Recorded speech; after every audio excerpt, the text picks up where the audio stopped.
Elhamdülillahi Rabbil alemin ve la akibatu lil muttaqin ve salatu ve selamu ala rasulihi Muhammed ve ala alihi ve sahbihi ecma'in amma ba'd. Assalamu alaikum ve rahmetullahi ve berekatuh. Hürmetli hazır tamaşaçılarım. İndi inşallah imamdan sarıq degan tapşırığını başlap jibarabız. Sizden kelib erişken sorularga şu studiyada birgelep hazretlerimiz, ustozlarыбыз bilen jawab табарга тырышабыз. Өзегізні баршыған қызықлы сұрауларны yolлый аласыз бізге. Узын имамы sabashka.ru деген электрон адресі біз. Иншалла, біз аларны қабыл етіп жауап қайтарға тырышырбыз. Енді бүгінгі тапшыруға келгенде, сізден келіп ерішкен сұрауларға қазаныбызның Рүстем Мәшетті имам хатибы Исмаил Хазирет беккен жауап қайтарыр. Исмаил Хазирет, ассаламу алейкум ва рахматуллахи ва баракату. Ва алейкум ассаламу ва рахматуллахи ва баракату. Енді, алхамдулилля, сіздің шушы студияда көрге бек шатбыз. Аллах Таala тіл ашқышларын беріп, шушы сұрауларға жауап қайтарға иншалла насып етсе еді деген тілекте бірінші сұрауны берем. Біздің тамашашыбыздан келіп ерішкен бір сұрау. Намазны қалдырған кіші өзінен өзі исламнан шыққан болып саналамы? Бұл шырақтан намазын еше қалдыруға қарап тұр. Мұнда бар хадис қойсысы кішілерін бір шүй. Шул кіші қойсысы намазны қалдырды, ол имансыз, кәфір. Яки шул хадис қойсында әйтілі мұсылман білән имансыз арасында намаз қалдыру. Шул хадис кішіні бір шүй. Ләкин де әгерде біз аны өзі біздің шортларымызға қарасақ, қойсында біз яшейбіз. Ғұмымен Рәсейді. Біздің шундай хәл қойшан кішілер өз намазға қарата мөнәсәбәтләрендә әле түзи алмыйлар. Намаз оқып, намаздан шығарға үлгермейлер дип әйтәсе килә. Шул кешеләр қойса намазға кірді, Аллаға шүкір, алар намазда.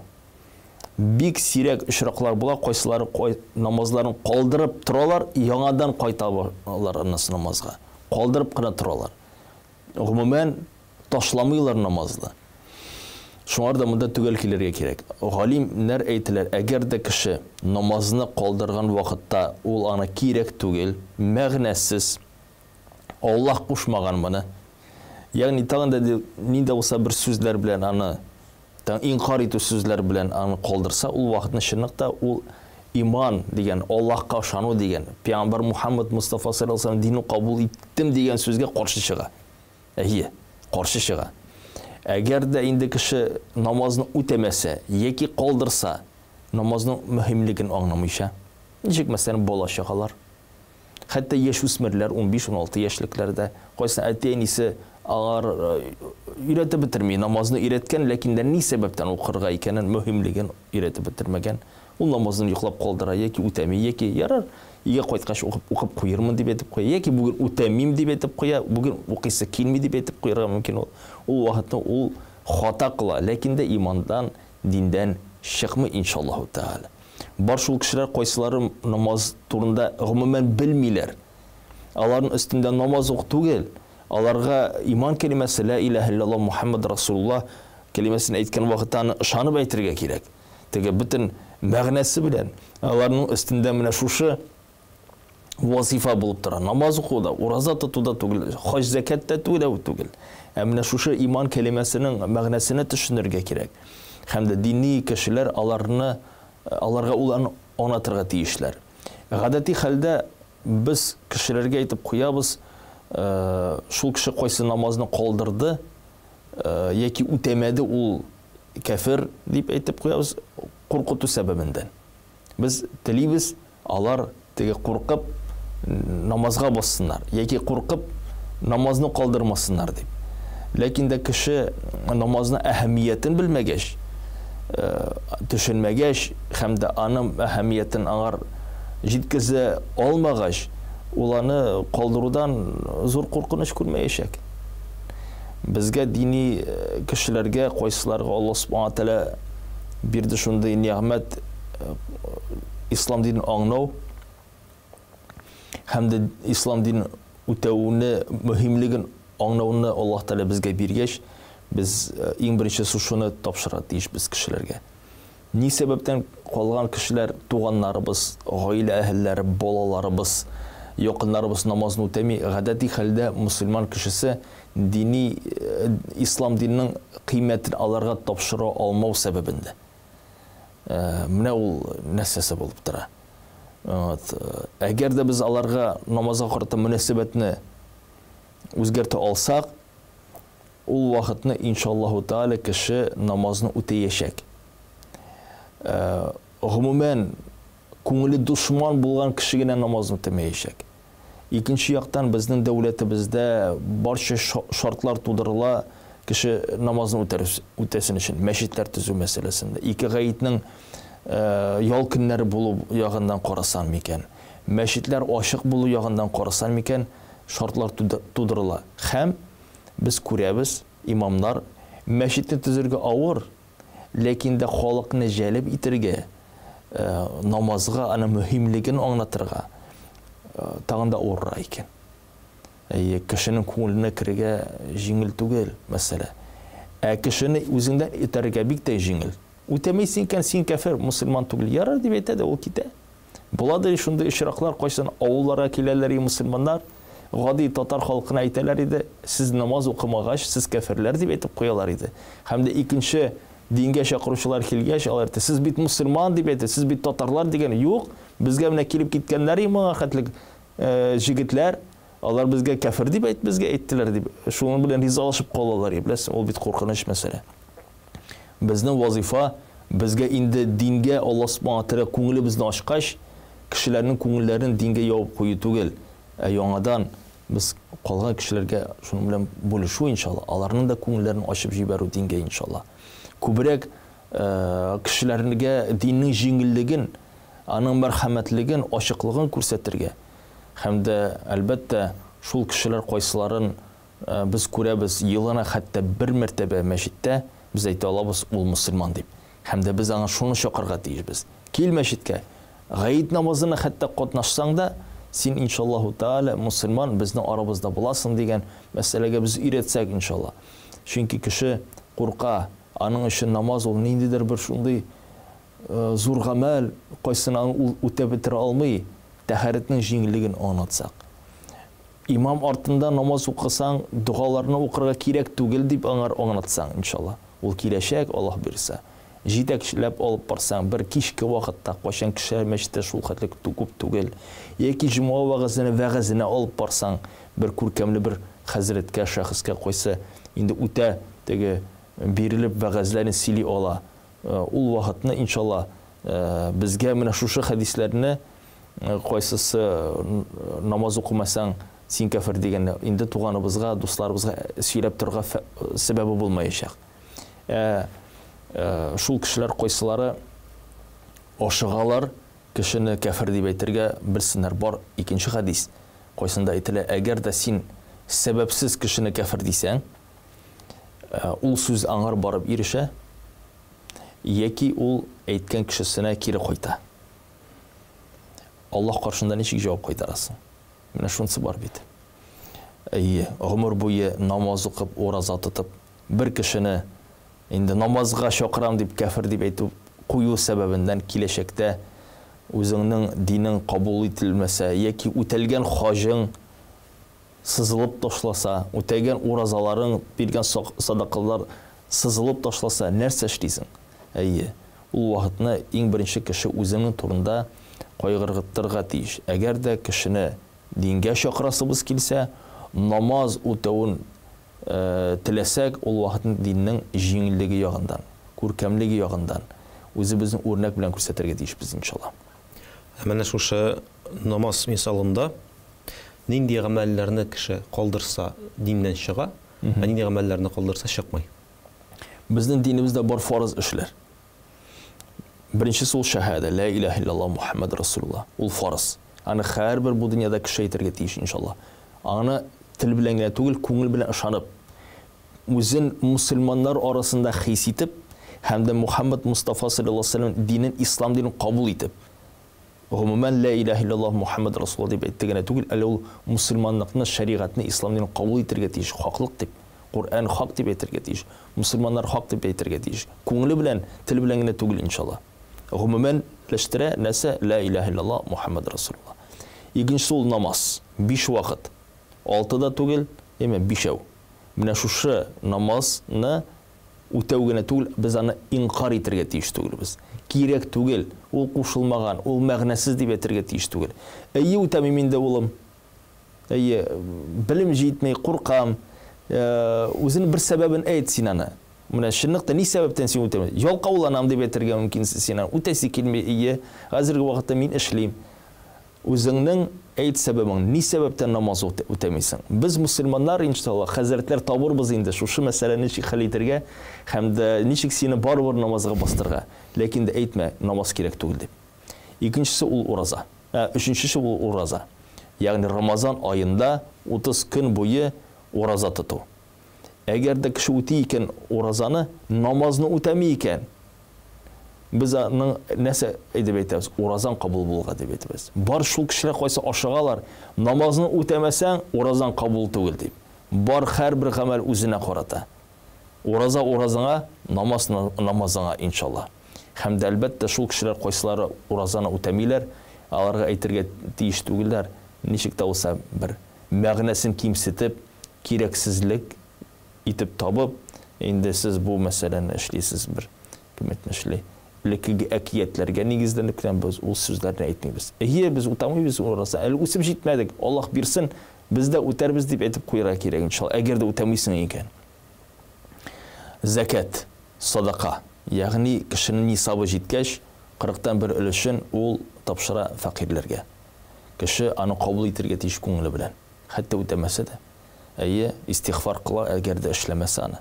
Саранланса, сарандан үзенә бер гынах, ләкин дә аны инкар итү ул диннән чыгара. Хаш, ягъни сәфәр. Безнең өчен ул хаш ул хәтле зур гыйбадат. Кабатулла каршында таваф кылу, сәгый, Арафада булу, ихрам киемен кию. Кемдер аны күреп әйтергә мөмкин, нинди ул мәгъсез эшләр эшләп йөриләр. Кайдар бер кара квадрат каршында әйләнәләр дип әйтеп куйса. Әгәр дә ул әйтеп куйса шулай, Аллаһ сакласын, диндән чыгарга мөмкин. Шуңар да дини шәригъи кушымталар булса, без аларны хәтта кабул итмәсәк тә өстеннән көлмибез һәм инкар итмибез. Хәтта аңламасак та. Бу мәсьәлә бар хәтта динне үтәүче кешеләр арасында да. Без аңлап бетермибез икән сакалның мәгънәсен, түбәтәйнең мәгънәсен, яки тагын да икенче бер шәригъи кушкан әйберләрне сөннәт булсын микән, фарыз булсын микән, без аны өстеннән көлергә тиеш түгел иншалла. Көлү бик тә хәтәр. Алла сакласын, кеше диндән чыгарга мөмкин. Әгәр дә инде фарыз булган эшләр булса, гамәлләр, без аны инкар итмибез, хәтта үтәмәсәк тә. Чыннан да бер караганда гыйлем кирәк инде, менә нәрсәләрне инкар итәргә ярый, нәрсәләрне ярамый. Чөнки әгәр дә кеше белмичә генә шулай кушылмагандыр әле ул, юкны сөйлисездер әле дип кенә шулай ялгыш әйтсә дә, инде бик куркыныч, аяныч хәлләргә китергә мөмкин дип әйтәсе кирәк инде бу чиркта.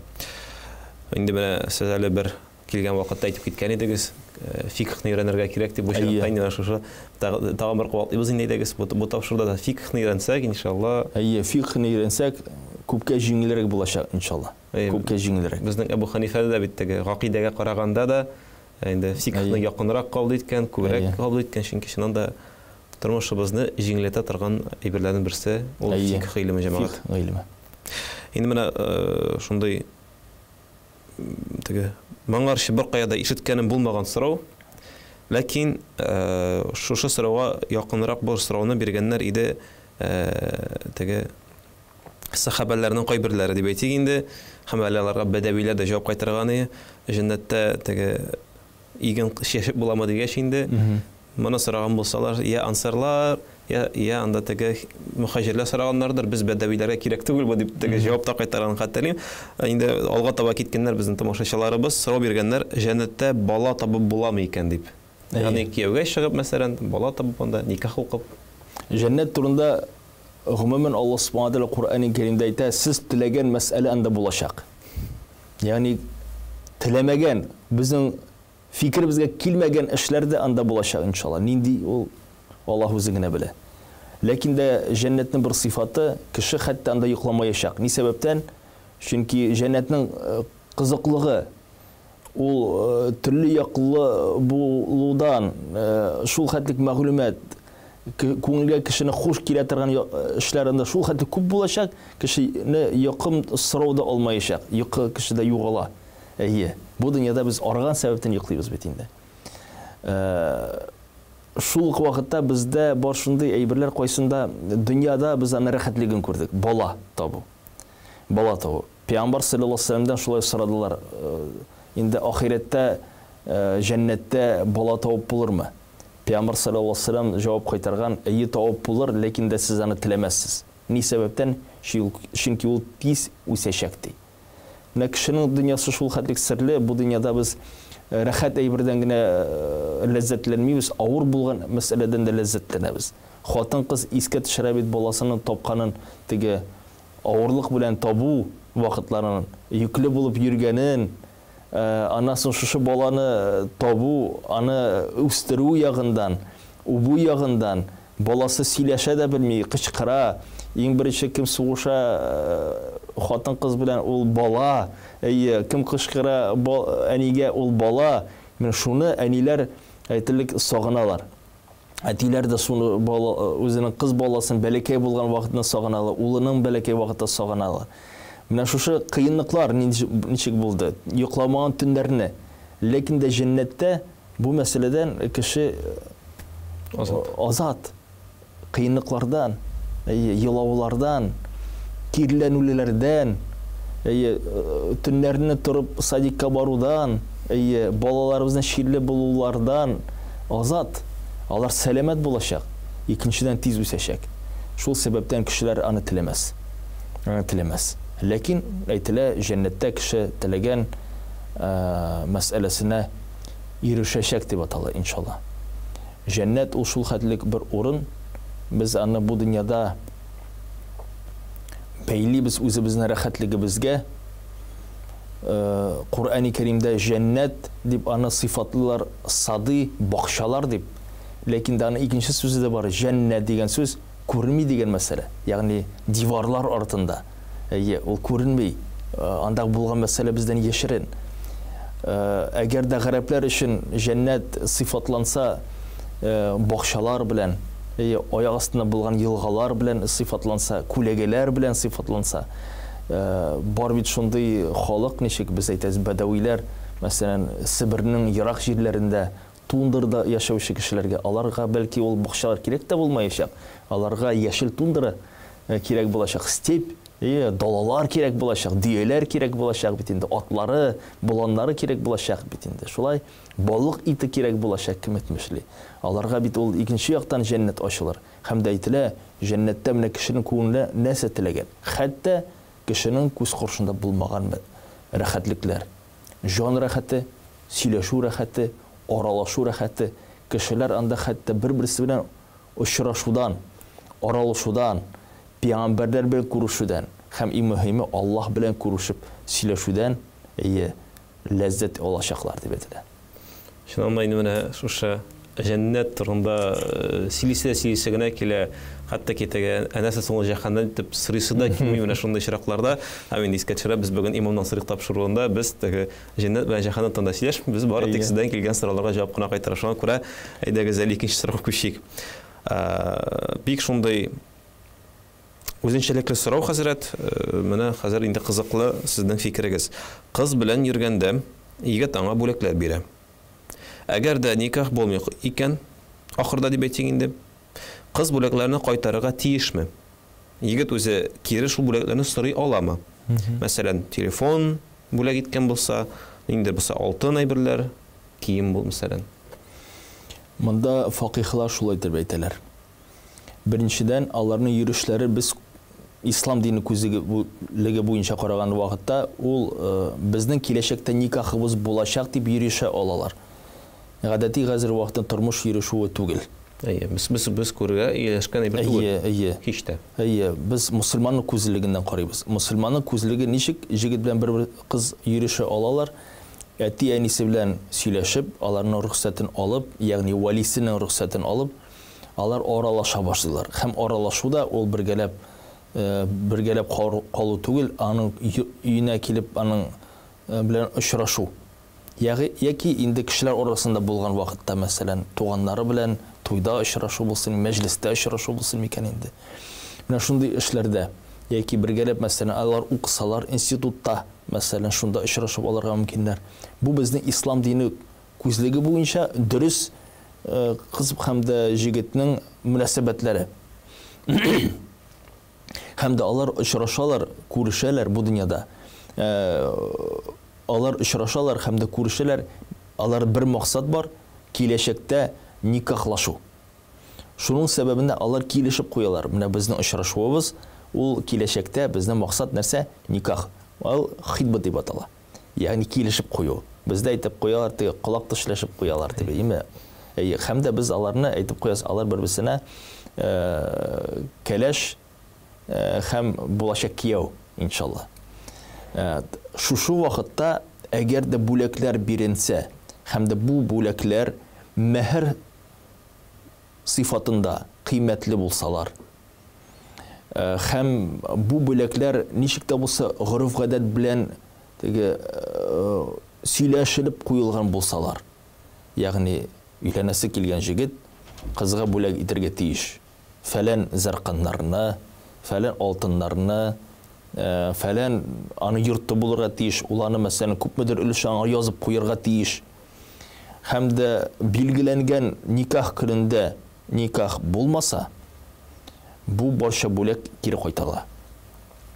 Яки аларның арасында никах булып та, араларында җинси мөнәсәбәт булмыйча аерылышсалар, күчтәнәшләр, бүләкләр кире кайтарыла.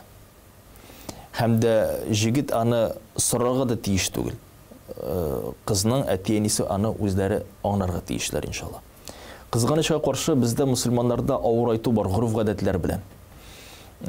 Нинди бүләкләр бирергә тиешләр, нинди күлмәкләр сатып алырга тиешләр, нинди фәлән меңләргә туйлар үткәрергә тиешләр дигән чыгымнар җегеттән таләп ителә. Хәтта кыздан да шулай ук. Һәм дә бу чыгымнар бит инде көч һәм дә вакытны таләп итә. Яңадан ул аны көчне җыя аламы, юк микән? Ансы Аллаһ үзе генә белә. Шуңар аны сорарга барча хак бар. Диндә бездә гадилек булырга тиеш. Сахабалар вакытында, Пәйгамбәр саллаллаһу алейһи ва саллям вакытында никах булган кеше арасында җинси мөнәсәбәтне һәм дә гаиләне бергәләп корып җибәрүгә хәләлләштерү булган. Нинди булса бер очрашулар, зур туйлар, зур бүләкләр алышу мәсьәләсендә түгел. Һәм дә иң кызыгы аларның арасында аерылышу да җиңел каралган. Һәм аерылган хатыннарны киридән хатынлыкка алуга да алар җиңелрәк караганнар. Бездә бит ничек? Әгәр дә кемдә булса аерылса, яңадан аңар кияүгә чыгарга яки хатынлыкка аеруга без ничектер булса үзебезне кимчелек итеп күрәбез. Сахабалар алай күрмәгәннәр. Җиңелрәк караганнар булса теге, авыр айтып түгел. Һәм дә аларда шул сәбәптән бер бәрәкәт үзенә булган. Тол хатын булмаган, балалар ятим үсмәгәннәр. Алар барыбер нинди булса әтинең тәрбиясен күргәннәр, машалла. И булган аталары белән дә мәгълүматларын аралашуын үзмәгәннәр. Хәзерге вакытта инде икенчерәк кешеләр үзләрен авыр айталар, һәм дә менә шушы бүләкләрне үзләренә йөклиләр, һәм дә бу бүләкләр әгәр дә никах булмаса, яки никахтан соң җинси мөнәсәбәткә кермәсәләр, алар кире кайтарылырга тиеш. Иллә дә мәгәр бер очракта.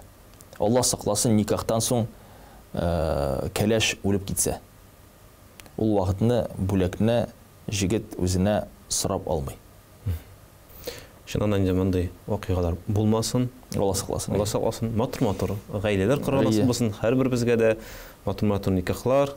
Инде кемнәр бүген көндә әле өйләнмәгән, кияүгә чыкмаган, менә Раббыбыз сезгә күркәм никахлар насыйп әйләсен дигән теләк белән инде икенче сорауны бирәсе килә. Элеккеге хатыннан яки ирдән калган бизәнү әйберләрен йөртергә ярыймы? Яңа ир яки хатын өчен бу мыскыллау булмасмы? Әлбәттә, разына шундай теге специфик сорау, ләкин бизәнү мәсьәләсе монда шул зәрканнардыр инде. Алтын, көмеш, Косметика не түгел, менә шушы тауга бирә торган, исемләргә куя торган кием дигән әйберләр бит инде. Чынлыкта затлы киемнәрнең бәясе шактый бит инде. Ансы да шулай. Әлбәттә, әйткәнебезчә, әгәр дә алар инде тормышны кырып алгандар икән, бу бүләкләр бирелгән икән, ул тулысынча хатын-кызныкы. Чөнки алар тормыш белән яшәп үткәннәр. Ул тулысынча хатынныкы. Булсын микән ул зәрканнар, алтыннар, киемнәр, һәм дә ул аны икенче иргә кияүгә чыгып киеп жүрсә, бернинде бу мәсьәләдә мыскыллык юк. Мыскыллык юк. Шул ук вакытта да кыз да, хатын да үзен иренә бүләк итәргә мөмкин шундый бүләкләрне кайсысы кеше каршында кия торган. Мәсәлән, затлы сәгать. Хәтта ул алтын булмаса да, аның алтыннан ясалмаса да бәясе шактый булырга мөмкин. Балдак, мәсәлән, саллы, көмеш балдак булса, ул инде тормыш сәбәбендә аерылышып, аннан соң икенче гаилә корып, аны киеп бирсә, ул бер нәрсә дә мыскыл мәсьәләсе түгел. Ул чөнки аларның бербесендә тулысынча миллеккә күчеп баралар. Ләкин дә әлбәттә теге күңелгә тию мәсьәләсе бар бит. Кешенең мәкерлеге ул бик тә кабахәт. Аның ире бүләк иткән зәрканнарны киеп, мәҗлескә барып, үзенең булган ирен кимсетсә, менә элекке иремнең бүләкләре фәлән иде. Менә фәлән булган ирем менә шуны бүләк итте. Менә фәлән иремнең балдагы дип әйтеп торса, ул әлбәттә булган ирен мыскылларга мөмкин. Ул яктан сакланырга кирәк.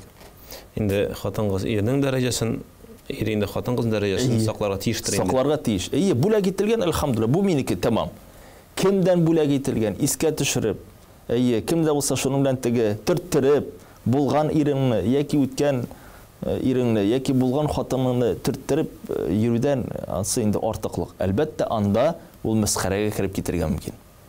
Инде менә бөтенебез дә беләбез, Бакара сүрәсендә «Хунна либасун лахун» дигән шундый бер матур гына аят бар. Ирләрегез сезнең өчен кием булса, хатыннарыгыз сезнең өчен кием дигән, минемчә шундый аятны инде корал итеп алып, шуннан да матур итеп яшәрсәк, матурактыр да. Хәзрәт, менә шундый кызыклы бер сорау бар. Начар комментарий язу гөнаһмы ул? Бу беренчедән, икенчедән, гомумән кешене шелтәләү, инде тәгәрүш әйтмешли, критиковать итү ярыймы? Хәзерге вакытта безнең тормышыбыз онлайн режимга, телефонга, интернет шелтәләренә күчә. Һәм дә без көненә бер сүз дә әйтмәсәк тә, интернет шелтәләрендә инде көне буе сөйләшергә мөмкинбез. Һәм дә ул хәрефләргә ята. Һәм шунсы мөһим, безнең динебездә язылган мәсьәлә ул сүзгә карата ныгырак. Шунсы бар. Ул ныгырак.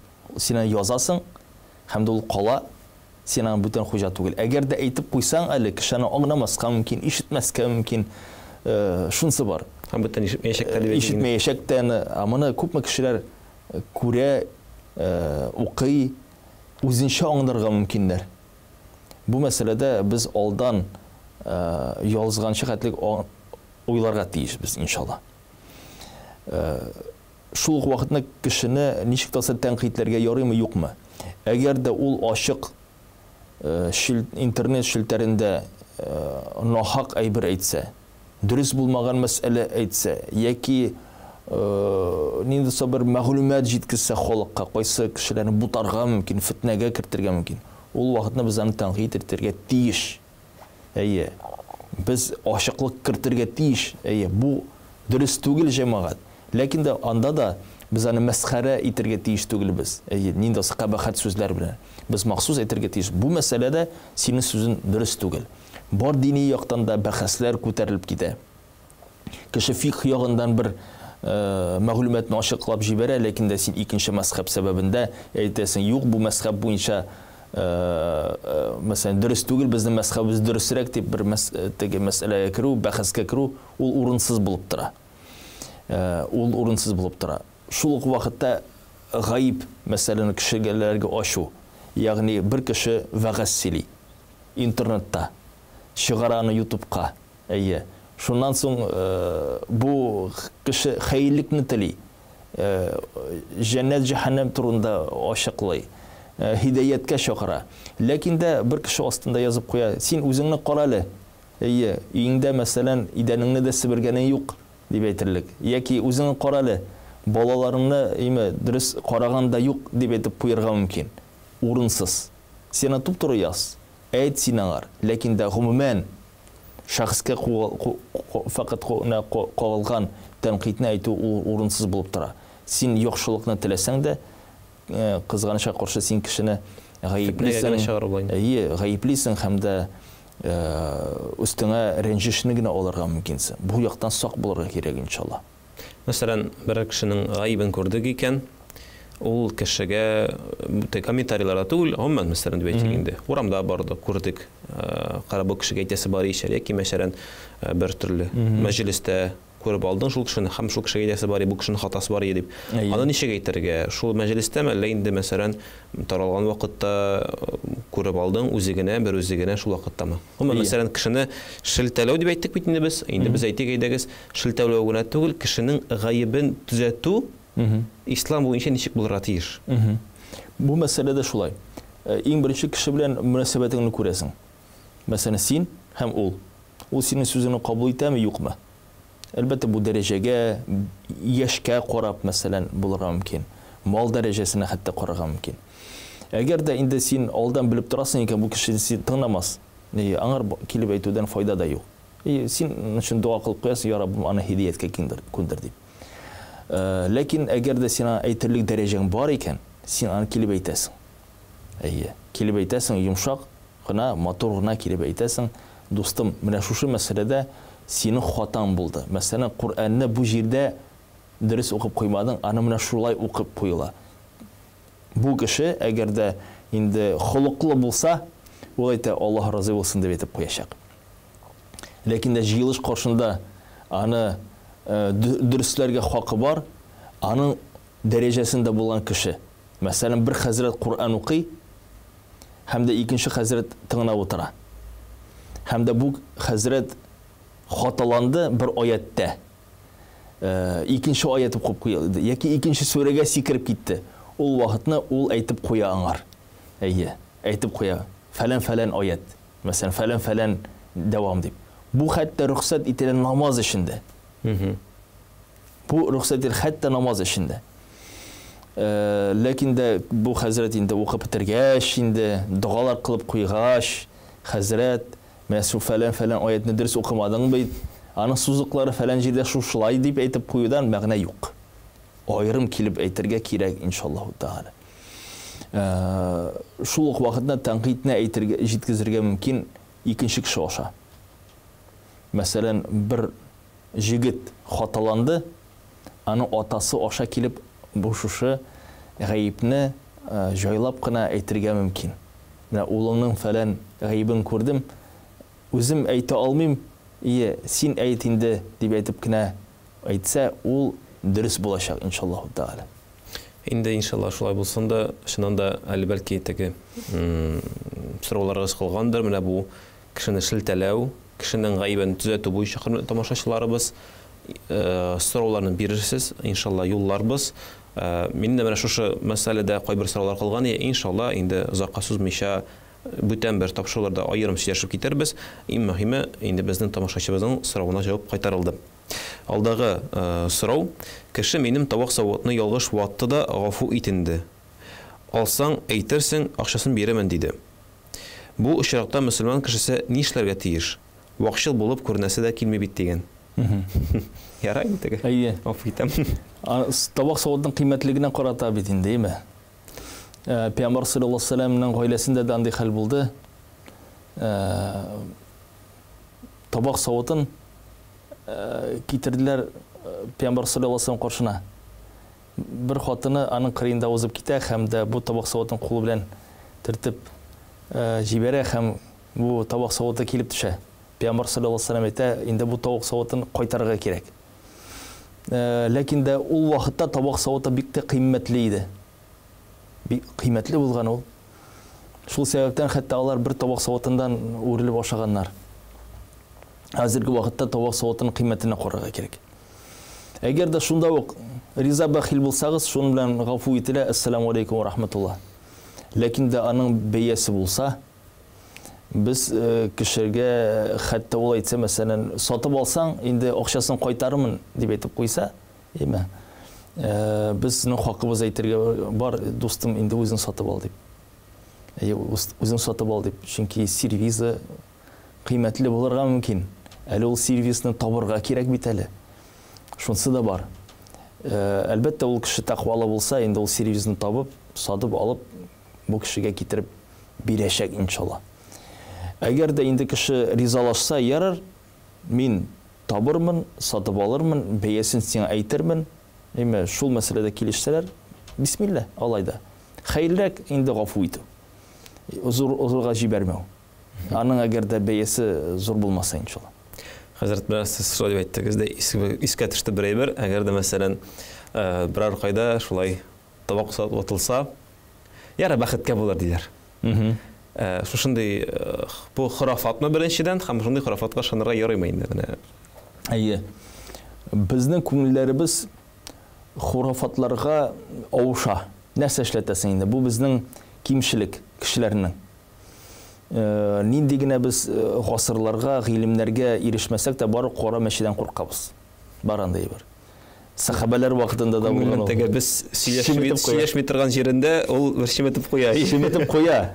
Чөнки дөньяда бит теге авырлыксыз узмый. Теге үтте битте генә түгел. Теге барыбер көн ишендә нинди алса бер кимчелек булып ала. Шуңар иске теге мәче булган бит теге. Яки теге бидрәләр белән буш бидрәләр белән очраган иде теге дип әйтеп куясың. Пәйгамбер саллаллаһу алейһи ва саллям вакытында да андый эшләр булды. Һәм дә Пәйгамбер саллаллаһу алейһи ва саллям бу мәсьәләне ничек япты? Бик тә күркәм. Ул әйтә, нинди дә булса бер сезне куркыта торган ишарәләр булса, аңар ышанырга ярамый. Ул безнең иманыбызга тәэсир итә. Ягъни Аллаһтан башка кемдер безгә зарар салырга мөмкин. Алла сакласын, ул зур гынах.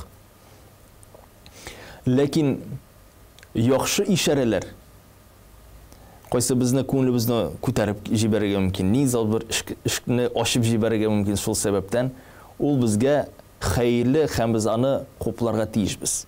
Мәсәлән, бер җирдә Худайбиядә Пәйгамбер саллаллаһу алейһи ва саллям мусламаннар һәм дә Мәккә мөшрикләр арасында килешү төзелергә кирәк, договор. Һәм дә бу килешүне төзергә бик авыр була, кыен. Һәр як үзенекен тарта. Һәм дә ниһаят Курайш кабиләсеннән килә Сухайл исемле бер парламентарий. Ул мөшрик, мусламанның дошманы, ләкин исеме Сухайл, җиңеләйтүче.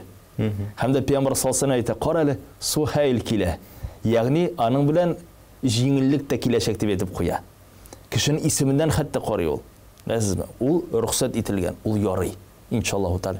Хәйлегә ярауга ярый. Калак төште, иншаллаһ кунак килә. Син аны бит инде теге әшәккә. Ул төшкәнгә дип кимсә. Ул сәбәптән түгел, ләкин син аны иншаллаһ кунак килер дип әйтеп куясың. Яман фикер кирмәсен иншаллаһ. Ләкин дә тус түгелде, бәхетсезлек килә дип син инде ышанырга ул зур гынах булачак. Иншаллаһ дәгез шушы менә хурафатлар турында аерым бер сөйләшебез әле дигән өмет белән шушы бүгенге тамашаны инде тамамларбыз, чөнки вакытыбыз кызганыч чыкты. Сезгә шушында килгән өчен, җавап кайтарган өчен сәламнәрне җиткерәбез. Аллаһ Тәала сәламе, рәхмәте ва бәрәкәте булсын. Һәм инде бездән дә тамашачыларыбыздан да сезгә зур рәхмәтләр һәм сәламнәр. Ассаламу алейкум ва рахматуллаһи ва баракатуһ, хәзрәт. Аллаһ разы булсын. Ва алейкум ассалам ва рахматуллаһи ва баракатуһ. Амин. Хөрмәтле тамашачылар, ни кызганыч, инде вакытыбыз шикле һәм менә ул чыгып килә. Без сезгә Аллаһ Тәаләнең байлыгын, Аллаһ Тәаләнең шәфкатен теләп калабыз, иман байлыгы теләп калабыз. Һәм әлбәттә хозур ТВ аша кабаттан күрешләрне заргып көтеп калабыз. Сезнең белән имамның сырык тапшыруы иде. Һәм инде аның командасы сезнең белән бүгенгә сау булаша. Ассаламу алейкум ва рахматуллаһи ва баракатуһу.